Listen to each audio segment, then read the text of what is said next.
I'd like to explain some different shapes in geometry.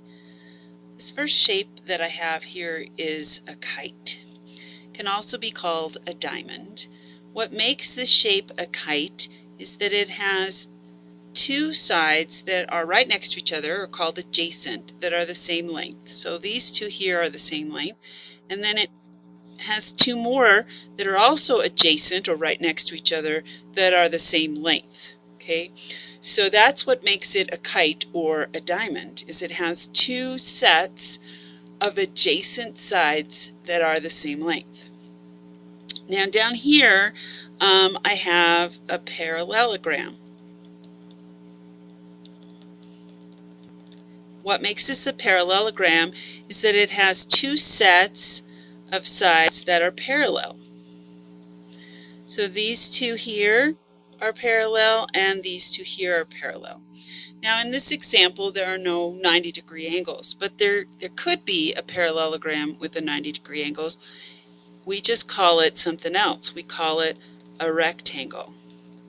But it's still a parallelogram because it has two sets of parallel lines. A rectangle also has four 90-degree angles, so it's a special kind of parallelogram.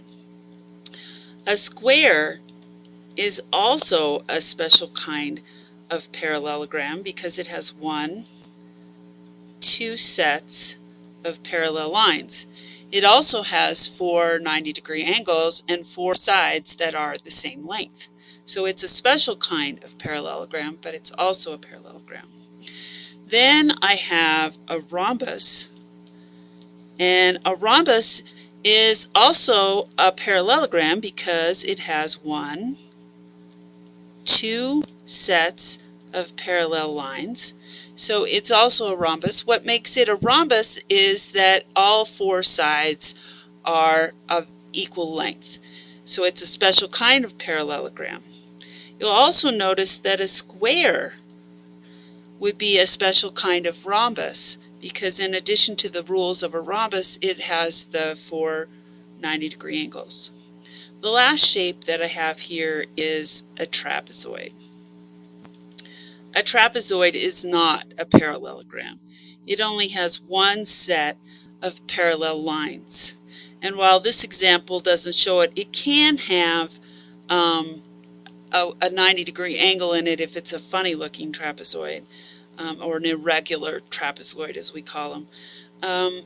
But normally you don't see that too often.